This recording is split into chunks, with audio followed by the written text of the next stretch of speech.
یہ ترمذی اور ابن ماجہ میں حضرت انس ابن مالک رضی اللہ تعالی عنہ سے روایت ہے، حضور نے فرمایا کل بنی آدم خطاؤون وخیر الخطائین التوابون، تمام بنی آدم خطا کار ہیں، خطا کار بھی نہیں، بہت خطا کار ہیں، بہت خطا کار ہیں، لیکن ان خطا کاروں میں بہتر لوگ وہ ہیں کہ جو خوب توبہ کرتے ہیں، غلطی ہو گئی توبہ کرتے ہیں۔ اور ایک اور حدیث میں آپ کو بتاؤں گا کہ یہ نہیں ہے کہ پھر کبھی وہ غلطی نہ ہو، اس وقت آپ یہ لگا لیں اپنے اوپر یہ کام میں نے نہیں کرنا، اور ایک دفعہ وہ کام چھوڑ دیں تو توبہ ہو گئی۔ پھر اگر کچھ عرصے کے بعد پھر کہیں آپ جذبات کی رو میں بہہ گئے، پھر کہیں کوئی برے اثرات جو ہے وہ پڑے، پھر غلطی، کوئی بات نہیں، پھر توبہ، پھر ہو گیا، پھر توبہ کرو۔ تواب اسی لیے کہا بار بار بار بار بار بار توبہ کرو۔ تو کل بنی آدم خطاؤون وخیر الخطائین التوابون۔ دوسری حدیث یہ بھی ابن ماجہ اور بہقی میں ہے، حضرت عبداللہ ابن مسعود رضی اللہ تعالی عنہ، التائب من الذنب کمن لا ذنب له، گناہ سے توبہ کرنے والا ایسے ہے جیسے اس نے کبھی گناہ کیا ہی نہیں۔ دھل جاتی ہے، تختی دھل گئی، بچے نے تختی لکھی تھی اس کو دھو دیا، ختم ہو گئی۔ ایک حدیث تو پڑھ کر میں بھی چونکا، یہ اصل میں اسلوب ہے بیان کا، بتانے کے لیے کہ تمہارے دلوں کے اندر مایوسی کا غلبہ نہ ہو جائے۔ مایوس اصل میں جو ہے مایوسی یہ ابلیسیت ہے، نوٹ کر لیجئے اس کو۔ مایوسی ابلیسیت کی کا عکس ہے۔ مبلس کہتے کسے؟ جو مایوس ہو گیا۔ ابلیس سب سے بڑھ کر مایوس جو ہے وہ ابلیس ہے، اسے معلوم میرا چھٹکارا تو نہیں ہے، لہذا میں جتنوں کو اپنے ساتھ لے کر جہنم میں جھونک دوں یہی میری کمائی ہے، میں نے تو بچنا نہیں۔ تو ابلیس کہتی ہے اس کو جو انتہائی مایوس، مبلس، جو رحمت خدا بندی سے مایوس ہو چکا۔ اب اس کو دور کرنے کے لیے حدیث سنیے، اور یہ حدیث مسلم شریف کی ہے، صحیحین کے اندر، حضرت ابو ہریرہ سے۔ حضور فرماتے ہیں والذی نفسی بیدہ، قسم ہے اس ذات کی جس کے ہاتھ میں میری جان ہے، لو لم تذنبوا، اگر تم لوگ گناہ نہ کرتے، لذهب اللہ بکم، تو اللہ تعالیٰ تمہیں لے جاتا کہیں اور، وَلَجَاءَ بِقَوْمٍ يُذْنِبُونَ، اور پھر کسی ایسی مخلوق کو پیدا کرتا ہے جو گناہ کرتے، فَيَسْتَغْفِرُوا اللَّهَ، اور پھر وہ اللہ سے استغفار کرتے اور توبہ کرتے، فَيَغْفِرُ لَهُمْ، اور اللہ تعالیٰ انہیں معاف کر دیتا۔ اسی سے ملتی جلتی ایک حدیث ہے، یہ امام احمد اور امام بہقی لائے ہیں، اور اس کے راوی حضرت علی ہے رضی اللہ تعالی عنہ۔ ان اللہ یحب العبد المؤمن المفتن التواب، ان اللہ یحب، اللہ تعالی محبت کرتا ہے اپنے اس بندے سے، العبد المؤمن، جو مومن ہو۔ اس کی ایک اور بڑی پیاری حدیث آئے گی، المفتن التواب، جو بہت فتنوں میں مبتلا ہو جاتا ہو اور پھر بہت توبہ کرتا ہو،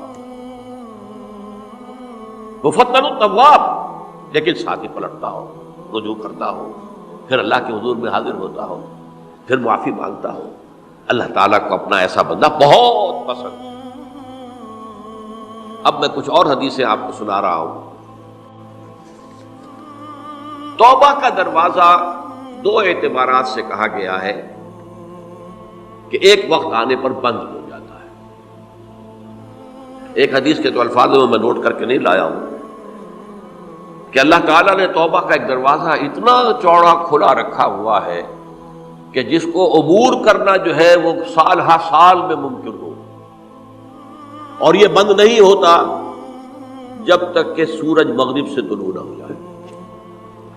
یہ قیامت کی جو آخری، قریب قیامت کی جو آخری نشانیاں ہیں ان میں سے وہی حدیث میں آپ کو سنا رہا ہوں، عن ابی ہریرہ رضی اللہ تعالی عنہ، اور یہ مسلم شریف کی روایت ہے،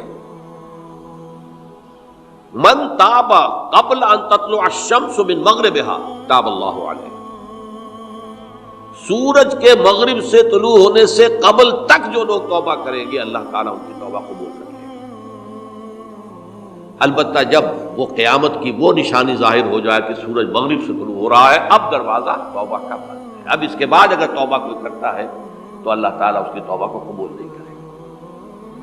یہ تو اجتماعی سطح پر ہوئی. انفرادی سطح پر عن عبداللہ ابن عمر رضی اللہ تعالی عنہما عن النبی صلی اللہ علیہ وسلم قال ان اللہ عز وجل یقبل توبۃ العبد ما لم یغرغر. یہ ترمذی میں ہے حضرت عبداللہ ابن عمر رضی اللہ تعالی عنہما سے کہ اللہ تعالیٰ اپنے بندے کی توبہ قبول کرتا ہے جب تک کہ وہ جسے ہم کہتے ہیں گھنگرو نہ بولنے لگے حلق کے اندر، جبکہ نزع عالم نزع ہو اور جان جو ہے وہ آ کر پھر یہاں اٹکتی ہے، تو اس وقت تک دروازہ کھلا ہے توبہ. لیکن جب یہ شکل ہو گئی تو دروازہ بند. یہ انفرادی سطح پر ہو گیا. جب آپ کے موت کے آثار اتنے واضح ہو گئے کہ اب جا رہے ہیں، اب توبہ کریں گے تو توبہ قبول نہیں ہوگی. اجتماعی سطح پر جب قیامت جو ہے اس کی وہ گھڑی آ گئی کہ سورج مغرب سے طلوع ہو گیا، اب توبہ کا دروازہ بند.